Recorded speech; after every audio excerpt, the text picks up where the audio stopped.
Good afternoon and welcome, everyone. Thank you for joining us today. Honored guests, elected officials, ladies and gentlemen. My name is Tim Bryant, and I'm a partner at the Preddy Flaherty Law Firm in Portland and a member of the Maine Heritage Policy Center Board of Directors.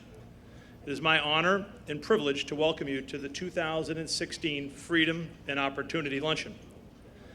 Thank you for joining us here today for this celebration of freedom and opportunity in the state of Maine. It is a pleasure to be with you as we gather to celebrate and support the mission of the Maine Heritage Policy Center.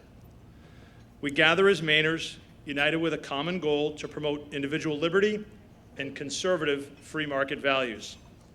We're excited and pleased to be able to present a wonderful program to you. As a precursor, I'd like to recognize and thank a few people for their efforts on behalf of the conservative movement here in the state of Maine. First, I'd like to take a quick moment to say congratulations to Rupert and Suzanne Grover.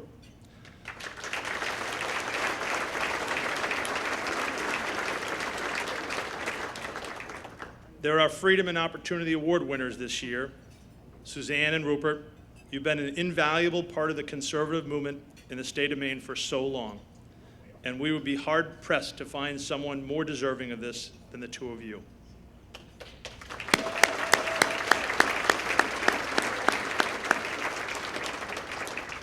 Second, I want to take a moment to recognize several of our past Freedom and Opportunity Award winners who've been kind enough to join us here this afternoon.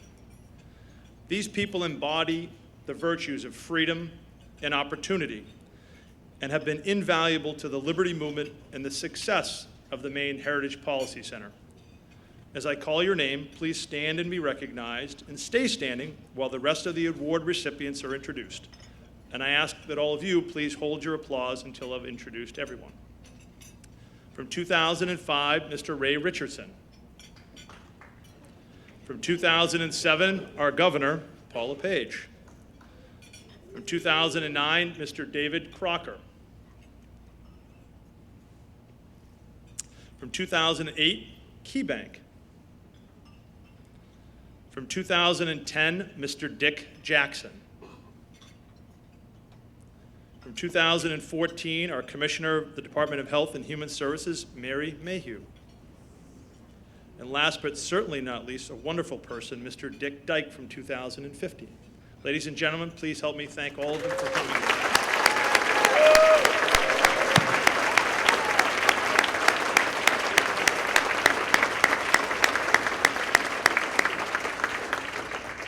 Thank you all for your devotion to the ideals of freedom and opportunity and your tireless work to make this a freer and more prosperous state.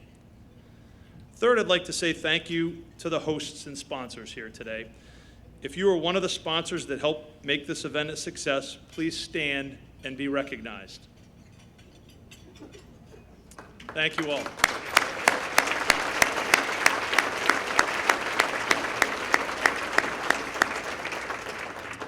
Today's luncheon is the Maine Heritage Policy Center's only annual fundraiser, and with your help, we've made it a tremendous success. The Maine Heritage Policy Center has been an invaluable part of the conservative movement in the state of Maine for nearly 14 years.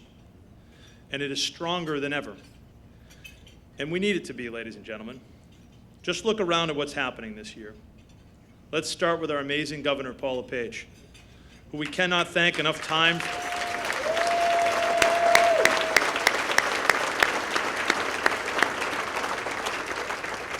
Who we cannot thank enough times for his tireless work in Augusta and for taking the time out of his busy schedule to join us today. Thank you, Governor. As we all know, our governor has been an advocate and a fierce warrior for the conservative movement. The makeup of the legislature in the last 2 years of his term is uncertain, but we're very hopeful that it will give him an opportunity to build on the many successes he's already achieved over the past 5.5 years. But if you think that the liberal left is going to sit back and just let that happen, you are mistaken. They have done all they can over the last 4 decades to impose their agenda on the people of the state of Maine, and this year is no different. Take this year's referendum questions, for instance. It is a full-fledged assault on capitalism and individual freedom. Voters of Maine will be asked whether or not they want to nearly double the minimum wage and make waitstaff minimum wage workers. They'll be asked whether Maine wants to have the second highest tax rate in the nation to supposedly fix our broken schools. They will be asked whether or not they think it is a good idea for you to get a background check if you share a gun with a friend on a hunting trip. And they will curiously even be asked if they want to change how we elect people to allow someone who lost to actually win an election. Never has it been more vital that we stand together as conservatives. Never has it been more vital that we have a strong conservative voice like the Maine Heritage Policy Center. So thank you, each and every one of you, for joining us today and helping to make our movement stronger. And please continue to be involved going forward. We need your voice. We need your ideas and your energy. And yes, we need your financial support. Now I ask that you please rise and join the Honorable Garrett Mason, Majority Leader of the Maine Senate, in our nation's Pledge of Allegiance. And please remain standing for the invocation to be delivered by Rabbi Larry Rubenstein. Thank you. Please join me. I pledge allegiance to the flag of the United States of America and to the republic for which it stands, one nation, under God, indivisible, with liberty and justice for all.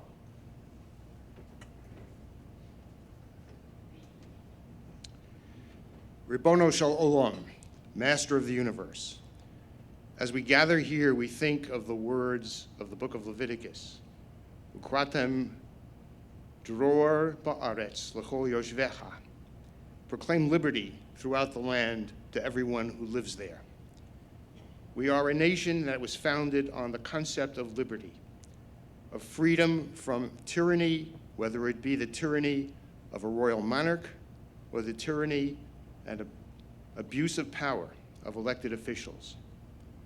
It is our responsibility to fight for the freedom that allows opportunity to develop throughout the land. Opportunity that gives every person the chance to succeed, as exists here and nowhere else in the world. And we are grateful for all of those values that have been passed on to us. We are especially grateful for the chance to sit together and break bread. Blessed are you, O Lord our God, ruler of the universe, who brings forth bread from the earth. Amen. Thank you all. Please be seated and enjoy your lunch. Good afternoon, ladies and gentlemen. I hope everyone's enjoying their lunch.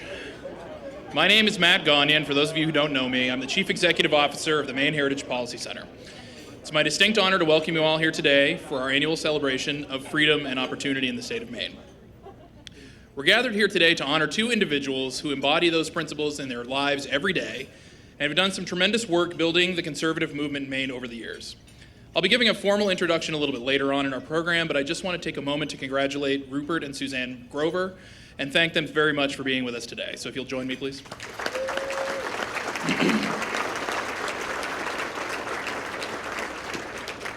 I'd also like to thank the Maine Heritage Policy Center Board of Directors. 2 years ago, they asked me to come up here and lead this organization, and I could not have asked for a more dedicated, helpful, and supportive group of people to work with. What MHPC does simply wouldn't be possible without this tremendous group of people, and they all deserve our thanks for all they've done to advance freedom in the state of Maine. So thank you very much to them as well.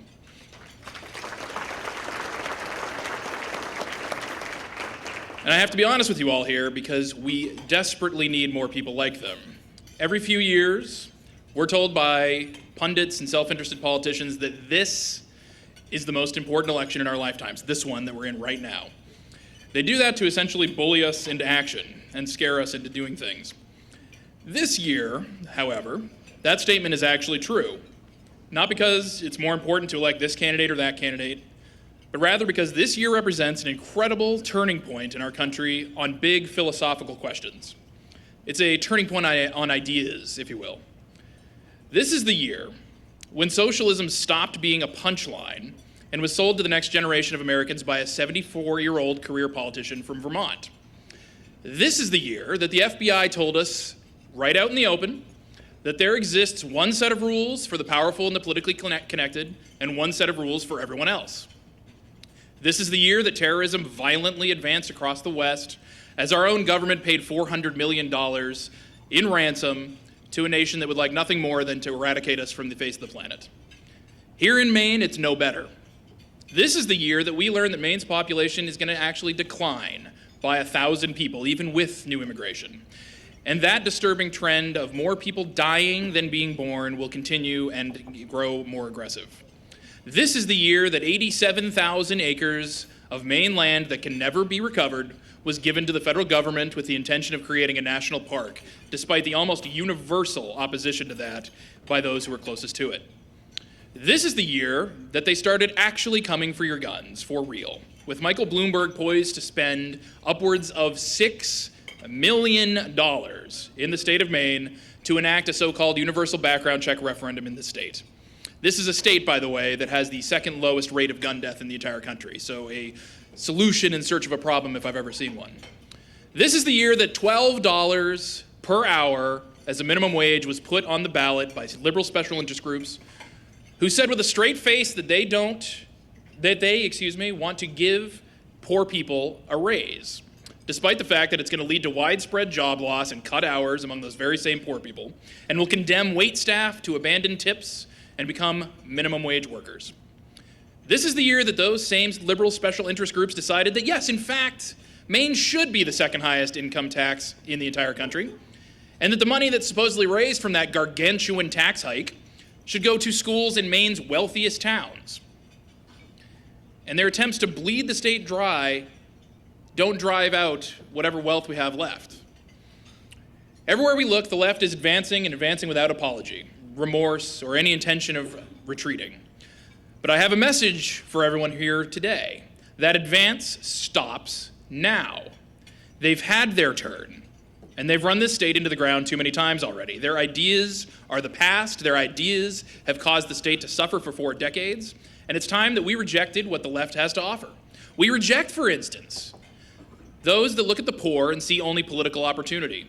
Those that treat poor people like incapable failures, robbed of their human potential and undeserving of dignity that is work and self-determination. Those that look at 50 years of flatline poverty rates and multiple generations of people trapped in a vicious system that robs them of their humanity and self-worth and says, hey, why not 50 more? We reject those who look at our fellow citizens and see convenient labels or interest groups that can be pitted against one another and exploited. You can't be black and be a conservative. If you're a woman, the right hates you. Gay people don't belong to us. If you're a recent immigrant, you have no business talking to them, they say. We reject that because that isn't the world that we see. When I look at someone, regardless of what they look like or who they are, I see a person with tremendous potential and unique abilities that no one else has. That's what I see, no matter how much the left tries to separate us from one another and take advantage of the division by telling us that we're enemies of each other and that without them, we'd fail. We reject those who believe that the economy is a fixed pie to be equally divided amongst us all and who tell people that they have less because someone else has more. We know that our neighbor's success is our success and that prosperity is something that can happen for everyone without being directed by central planners. And most importantly, we reject those who believe that our Constitution and the rule of law are malleable concepts, able to be valued or ignored on a whim. We know that if you want to change the Constitution, you must amend it. And that if one right is disrespected and ignored, they all can be. Ladies and gentlemen, the days of conservatives sitting back, reacting to what the left does and hoping for the best are over. Now is the time to push forward on our own agenda and make them react to us for a change. Now is the time to move beyond the bitter divisions that they've created for us, and frankly, we've also created for ourselves, and move forward together. There's no denying that our state has made tremendous progress under bold leadership under Governor Paul LePage and many of the same lawmakers that are with us today. They've confronted the political cartel that has controlled Augusta for decades and shaped a reform agenda that's left us more prosperous and more free. But the left hasn't made it easy. It's been a struggle for every single inch of progress that we've made over the past 6 years. And we have to be careful. We have to make those reforms stick now, forever, or slip into failure. As we head into the next legislative session, the Maine Heritage Policy Center will be pushing hard to make sure that not only do those reforms stick, but we go further and make transformative change that cannot be undone. It's time, ladies and gentlemen, to build a new legacy for the state of Maine. We want a budget that spends less than the one that we passed last time.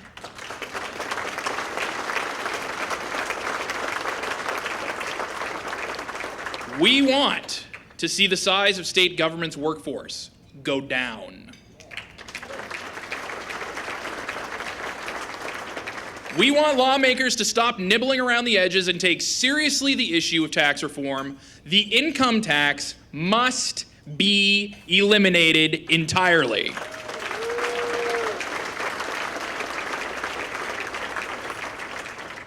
We want to give Maine people the power over their own health care and lower costs. That's why we will continue to work to pass a bill that unleashes the direct primary care industry and enact the right to shop concept here in Maine.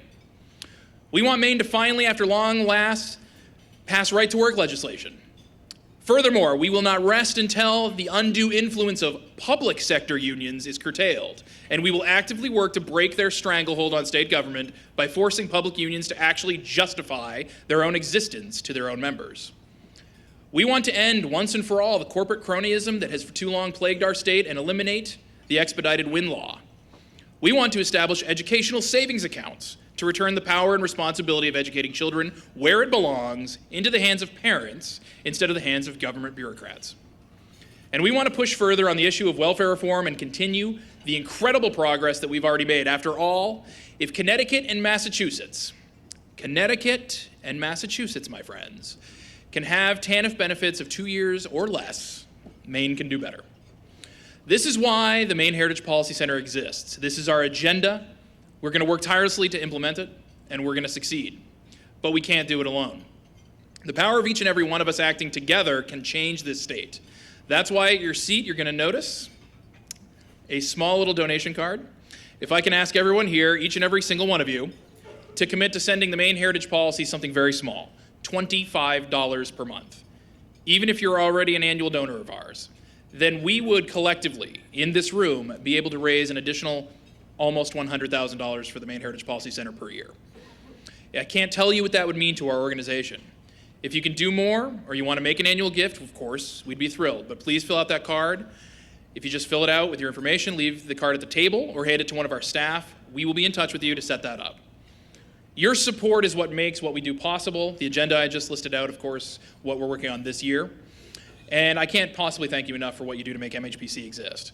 Thank you again for coming here today and for supporting our organization, and I hope that you enjoy the rest of our program. It's such a pleasure to welcome you to this celebration of the Maine Heritage Policy Center and its mission of advancing freedom and opportunity in our great state. I want to thank Matt and his team for their terrific leadership and for recognizing Suzanne and Rupert Grover for their many contributions. The Grovers have spent their lives giving back, whether it is by running successful Maine businesses and providing jobs, organizing events for the Oxford County Fair, or working with their local food pantries. The Grovers demonstrate the energy and dedication that makes our state such a special place. Rupert and Suzanne have consistently and selflessly stepped up to help citizens in their communities and our state. They have also worked to promote Maine's work ethic and Maine values. I'm so proud to congratulate and thank them for their dedicated service to benefit so many. As the Center's declaration of the fundamental expectations of Maine citizens states, we are grateful for Maine's unique heritage and beauty. We express that gratitude by being committed to the well-being of our neighbors, by offering opportunity to our citizens, and by strengthening our communities. Strengthening the civic and economic health of our great state is a challenge we must and can meet. Organizations like the Policy Center and citizens like the Grovers are leading the way in making Maine a model state of responsibility, compassion, opportunity, and freedom. Thank you and enjoy today's celebration. I want to congratulate Suzanne and Rupert Grover for receiving the 2016 Freedom and Opportunity Award. There are no two people that I know of in the state that are more deserving than the Grovers. Those of us that are familiar with Oxford County or live there know about all the work they've done with 4-H and the food pantry and the Boxbury School.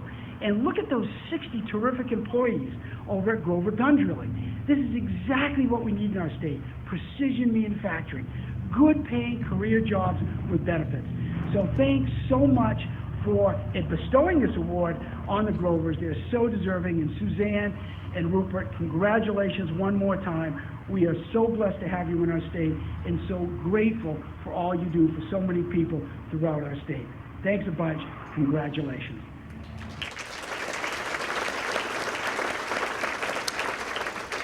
Thank you to Senator Collins and Congressman Bruce Poliquin for sending those messages along. They both wish they could have been here.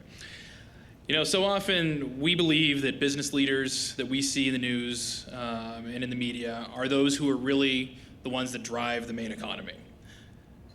It's people you see in Portland, in Bangor, the large cities in this state, if you can call them large, are the ones that really drive our economy. So often we believe that our lives are shaped by politicians, the people who stand for elections and make laws and talk to the media.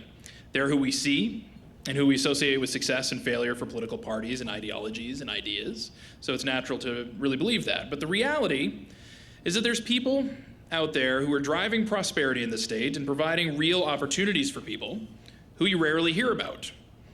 They're the people that are quietly providing support to their fellow citizens and ensuring that they live good lives and contribute to our state and do so with no fanfare.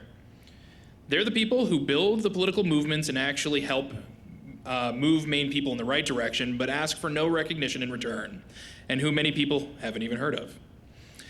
These are the people that make Maine the state that it is. These are the people that truly give us freedom and opportunity. And we're so happy to be joined today by two of them together, Rupert and Suzanne Grover, our 2016 Freedom and Opportunity Award winners. For those of you who don't know the Grovers, you've heard enough, obviously, about them already, but they got their start in business as owners of the Pleasant River Motel cabins in campgrounds in 1972. They went on to become the founders of one of Maine's best and most important companies, Grover Gun Drilling, which was founded in 1983 and is headquartered in Oxford County. They were also instrumental in the founding of the Boxbury School in 2003, which has set an educational standard for the rest of the state that we should all pursue and follow.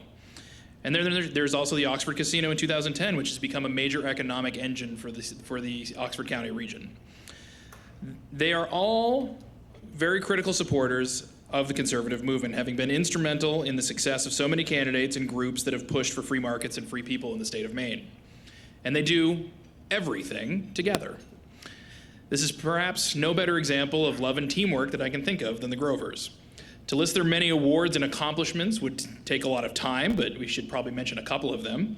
There was the Oxford Hills Community Service Award and the Business of the Year Award in 1998. There was the Governor's Award for Business Excellence, which was given out by Governor Angus King, I believe. There was the Paul Harris Fellowship Award, the Community Service Award for the Pine Tree Council of the Boy Scouts in 2014, and so many more. But more important than what they do there and what they do in their businesses is what they do and how they live their lives outside of that. What they do to volunteer and make the lives of their neighbors and their friends better. Without asking for anything in return, the Grovers volunteer at the Oxford Helping Hands Food Pantry, delivering food for those in need virtually every day. They also volunteer at the Oxford Hills Growth Council, the Aspire Hire Committee, the University of Maine 4-H Club and Learning Center, and have been involved with the Olympics of the Mind for more than 5 years, coaching the first place team 5 times, as I understand it.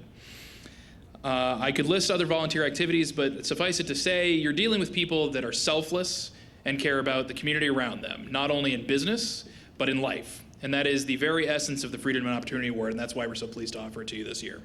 Ladies and gentlemen, it is with great pleasure that I present to you our 2016 Freedom and Opportunity Award winners, Rupert and Suzanne Grover.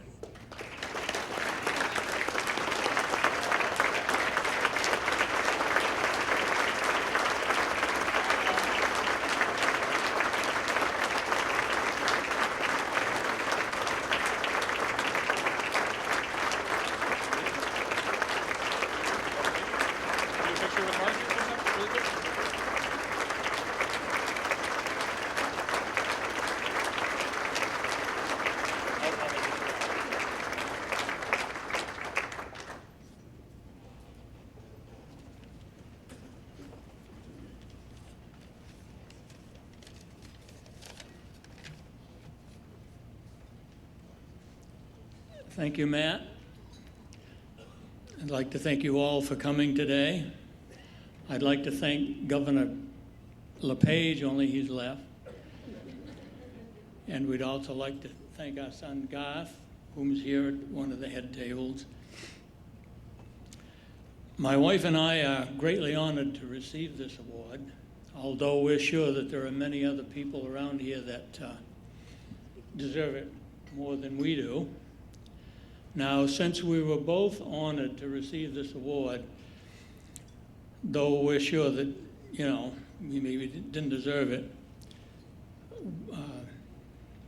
you're going to get to hear from both of us. I drew the short straw. I get to go first. However, crowds and public speaking are not my, not on my list of enjoyable events. I'd rather be somewhere else with my wife or with my grandchildren or in the woods cutting wood, fishing, or hunting, or any number of things, including playing blackjack at the casino. So if you want to sit back, take out your smartphone, we'll let you know when we're done.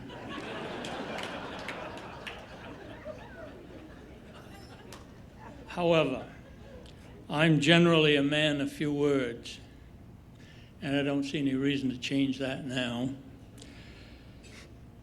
So it gives me great pleasure to present you with my lovely first, last, and only wife. I got it right the first time. We've been married for 48 years. So.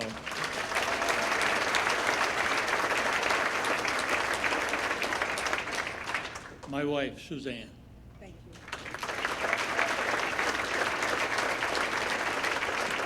Thank you. Good afternoon. As he said, 48 years ago, we started a journey. We were young, we were ambitious, with college debt, but determined to make a hopefully successful shot at the future. We were very naive, not to worry though. We trusted each other to carry the weight, and each one of us carried weight every day. And each day produced an amazing future for our small family to be. Each venture seemed to be an adventure, but the back pocket was not bulging, so our love of teaching was augmented by our first diving board to the future of business. A campground, as Matt said, cabins, and eventually the first people to put canoeing on the Androscoggin River. This 11-year enterprise put into play our next and still venture of drilling our way into a 33-year business called Grover Gun Drilling, which our son so aptly runs at the present. Yes, we went from scrubbing toilets, teaching high school, raising 2 small kids, to drilling our way into parts of your heart, bumpers for your new car, liners for your pens, and almost anything from ordinary to aerospace that is part of your life. Our business in Western Maine led us to know that we had to be part of the community. This idea instilled by our parents to be the best we could always ever be present in our own lives. We embraced our community, their wants and wishes, and have over the years filled many. We knew that we were not the only people in our pond, so we had to create a ripple effect and help our community and people prosper. We have always been willing to give it a listen and try. We know that we created many jobs by rebuilding the Oxford Harness Racetrack, the Oxford Fair, the Boxbury School, the Oxford Casino, and most importantly to my dear heart, Grover Gun Drilling. Having served on many boards, helping educate many kids, sponsored many teams, and feed many people, we hope this will somehow make us worthy of this great honor we have been bestowed on today. So we give you all a hug, and we hope that today will teach, and each day will bring us a new venture and a new exciting adventure for everybody. Thank you very much.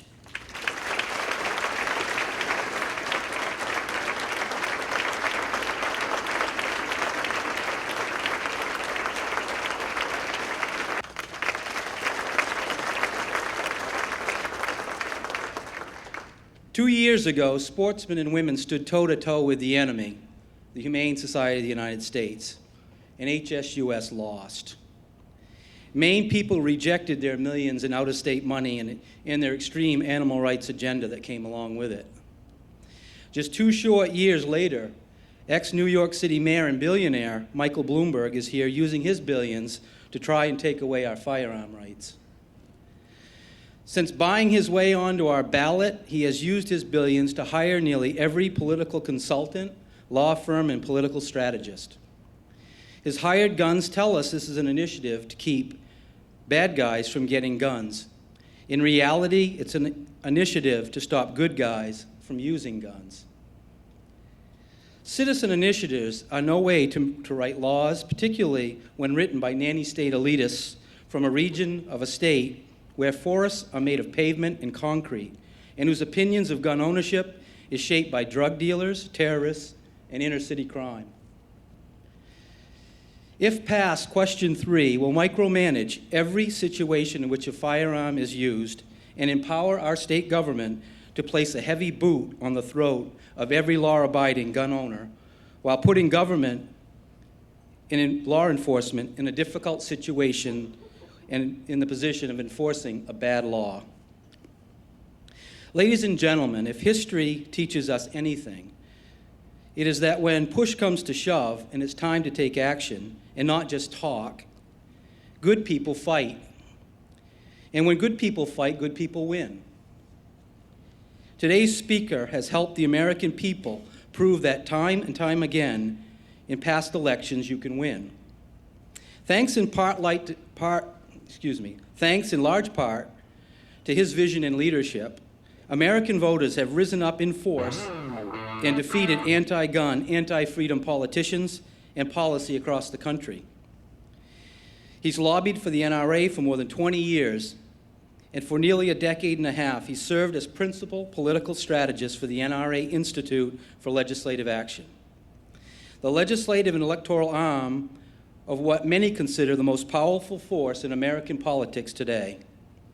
Ladies and gentlemen, it's my distinct pleasure to introduce the speaker for today. Many of you know him, and I suspect many of you love him. Please welcome the Executive Director of the NRA Institute for Legislative Action, Mr. Chris W. Cox.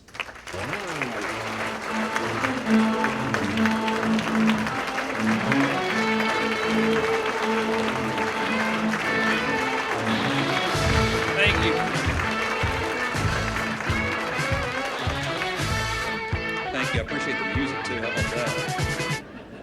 Thanks for the kind introduction. It's great to be here. I want to join you in congratulating Suzanne and Rupert. Again, congratulations for all the great work you've done in the recognition today. Friends, 240 years ago this summer, in the Declaration of Independence, the framers of America's Constitution said, "We hold these truths to be self-evident, that all men are created equal, that they are endowed by their Creator with certain unalienable rights. Among these are life, liberty, and the pursuit of happiness."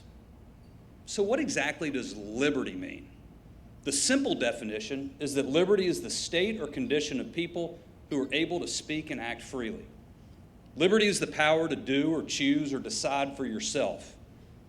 But more and more in America today, the power to do or choose or decide for yourself is being taken away by elites who want to deny you the ability to define your own destiny. These people say they're smarter than you, more educated than you. They say their motives are more enlightened than yours. And they think their self-assigned moral superiority gives them the right to dictate to you how to live your life. And former New York City Mayor Michael Bloomberg is a perfect example of that. He believes he should decide everything from how big a soda you can buy, to how much salt you're allowed to put in your food, to what colors are acceptable for the new roof you want to put on your home. Now Bloomberg, as you've heard, is pouring millions of dollars trying to make the state of Maine just like New York City when it comes to gun control. He's starting by pushing a ballot initiative, question 3 this November. Whether or not you own a gun, you need to know question 3 would be a nightmare for all of you, because it's an unenforceable, unfunded mandate. It won't stop a single violent criminal from getting a gun. But what it will do is turn law-abiding citizens into accidental criminals overnight. And it will cut a big chunk out of your freedom. Friends, if you have to consult a lawyer before loaning your rifle to your cousin for deer season, you aren't that free. If you make a new friend at the range and you want to ask to shoot his gun, but you don't because you're afraid you might be committing some crime, you aren't that free. If you have to drive, as Governor LePage said, if you have to drive to the gun store, stand in line, give up your personal information, and pay a transfer fee just to loan your hunting rifle to a neighbor for the weekend, and then do it all again on Monday when he gives it back, is anyone safer for all your time and money? Of course not. So why do Bloomberg and Obama and Hillary Clinton really want their so-called universal background checks? Well, Obama's own Justice Department said that for universal background checks to work, you would need gun registration. Gun registration. Their Justice Department said that's the only way you get it to work. Friends, cities and states have used the scheme of gun registration for decades, and so have other countries. If history teaches us anything, it's that it's useless for fighting crime because criminals won't register their guns. The only thing registration has done time and time again is give the government a list to tax them or to take them. Folks, we here in this room know, just as Thomas Jefferson warned, that the natural progress of things is for liberty to yield and government to gain ground. We also know that power corrupts and that absolute power corrupts absolutely. And in the scope of human history, Hitler, Stalin, Mao, Pol Pot are less than a blink of the eye in our past. Those human tragedies might as well have happened yesterday. But too many people today say, well, you know, the world's different now. The millennial generation seems to believe that government is unerringly a force for good, and that giving up your freedoms for the promise of a little safety, you know, it's the progressive thing to do. But we know where the loss of liberty leads. The world's been down that road too many times before. That road might have been paved with the best of intentions, but it leads to a place of terror. Please watch. I was born in Greece in 1939.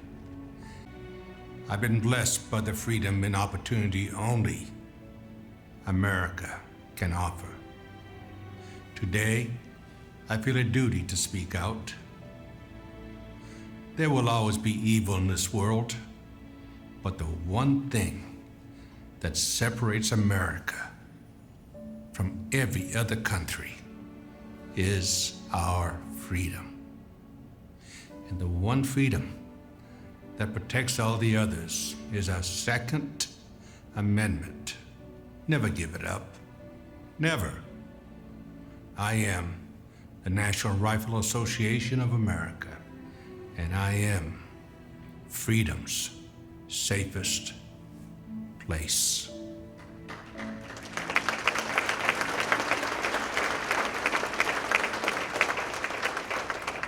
Ladies and gentlemen, it's been said that those who forget the hard lessons of history are doomed to repeat it. But young voters today can't count on the media, and certainly not the national media, to tell the truth. And that's why we're taking these messages and these stories to the airways across this country, because Americans need to know the truth about what's really at stake. And the fact is, the debate over gun control in this country, it's not about universal background checks. It's not about this gun or that ammunition. It's about power. It's about control. And it's about a growing trend in this country where disconnected, uncaring elites, political elites, media elites, the rich, the powerful, and the connected, want to dictate to you how to live your life. They say they know what's best for you, so you better just sit down, shut up, and do as they say. And it's not just the Second Amendment they're after. All of our freedoms are under their axe.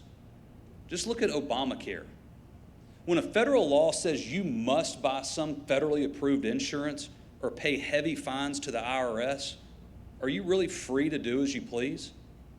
You know, I might be the chief of lobbyist for the National Rifle Association, and the Second Amendment, right to keep and bear arms, might be the beginning and end of NRA's mission, but our freedoms are all connected.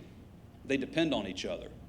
And when one freedom is denied or restricted by the powers that be, all our freedoms are diminished. When the Attorney General of the United States talks about using RICO, organized crime prosecutions, to silence skeptics of global warming, so Obama can wage war on coal or oil, that damages your First Amendment right to free speech. When Obama says he wants to use secret government watch lists to deny your Second Amendment right to own a gun, even if you've never been accused, let alone convicted of a crime, that destroys your Fifth Amendment right to due process. Your Fourth Amendment right to privacy is followed on the internet, photographed at traffic lights, data mined by marketers, and data based by Obamacare. At college campuses across this country, our nation's future leaders are being taught that the First Amendment right to free speech is dangerous, that the language is full of terrifying trigger words, and that expressing a view that departs from the liberal orthodoxy is not only a good way to fail in school, it's also a good way to get kicked out of school. If you think I'm kidding, look at Maryland, where they kicked a second grader out of school for chewing his Pop-Tart into the shape of an imaginary gun. True story. Whether it's your First Amendment right to free speech, or your Fourth Amendment right to privacy, or your Fifth Amendment right to due process, or your Sixth Amendment right to be confronted with the witnesses who say you can't be trusted to own a gun, our Bill of Rights today is being attacked on every front. But you know, it's one thing to have due process restricted or your free speech curtailed, but it's an entirely different thing when your Second Amendment right to have a gun to protect yourself in your own home is denied, and you're forced to go to sleep at night in fear. Put yourselves in the shoes of someone who lived with that loss of liberty. Just imagine, you work hard, but you can't afford to live in a fancy neighborhood like Michael Bloomberg. No, you live in the projects, and it's overrun with drug dealers and gang members. You don't feel safe in your own home. The police aren't there when you need them, and in fact, they don't really like to come around. You heard the Supreme Court said that you can keep a gun in your home to defend yourself. But it seems like that only applies to other people, rich people, because the housing authority says they'll throw you out on the street if you do it. Please watch. I'm a good person. I never bothered anybody. Now I have my gun. I am the National Rifle Association of America, and I'm freedom's safest place.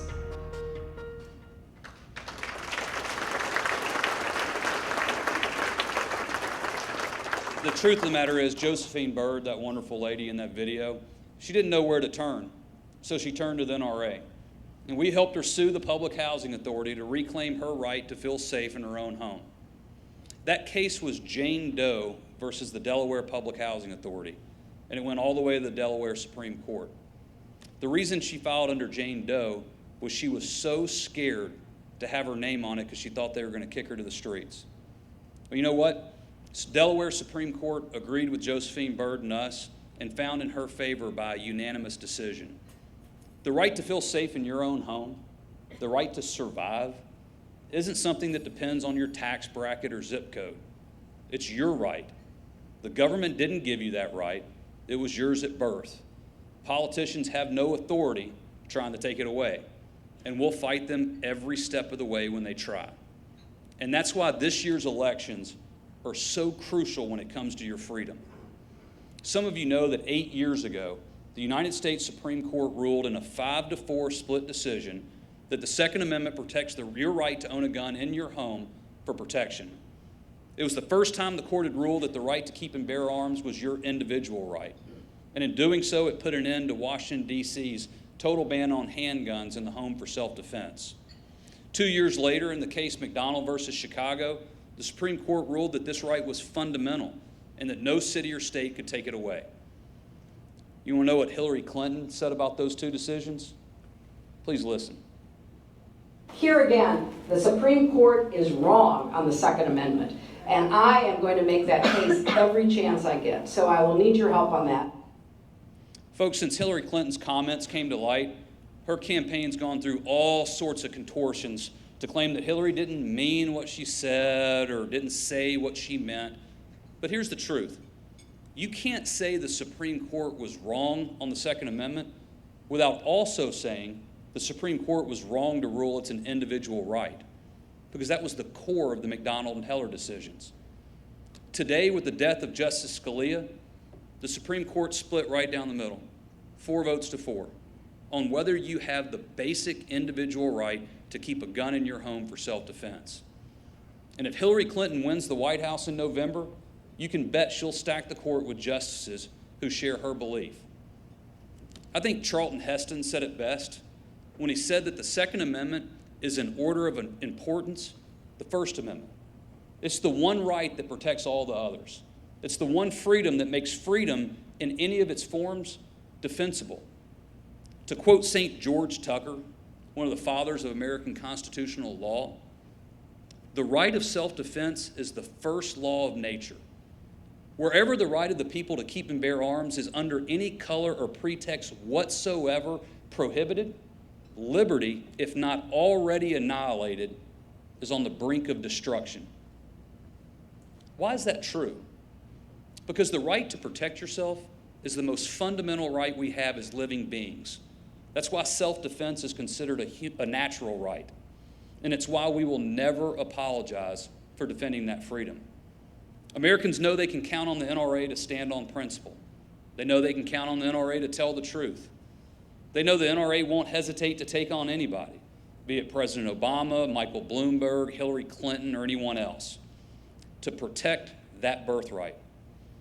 So if you want to know what it looks like to see the freedom slip away, talk to Josephine Byrd about what it was like to be disarmed and defenseless. For that matter, talk to Harvey Limbo, right here in Portland, whose home was broken into 5 times before he got a gun to protect himself, only to have the housing authority tell him, get rid of the gun or get out. Thanks to many of the legislators in this room and your great Governor LePage, a bill was passed and signed into law to prevent that from ever happening again. But folks, that's the ultimatum we face in this year's elections. Don't wake up the morning after Election Day and realize that Michael Bloomberg just bought a piece of your freedom with question 3. Don't wake up and face the reality of Hillary Clinton for the next 4 to 8 years. Don't wake up and realize too late that the next 2 to 4 Supreme Court justices will be appointed by someone who says you have no individual right to keep a gun for self-defense. Stand and fight to defend that freedom.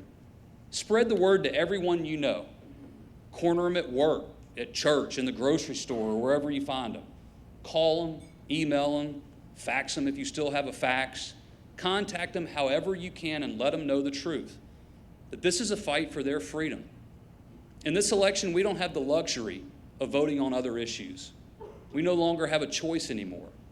So stand and fight for your freedom. Stand and fight for your safety. Stand and fight for the one essential liberty that protects us from the tyranny of surrender.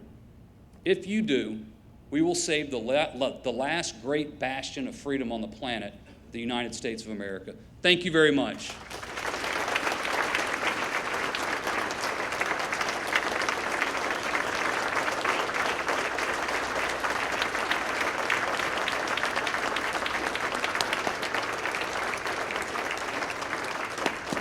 Before Mr. Cox departs the great state of Maine, we thought we would give a all-too Maine gift to him.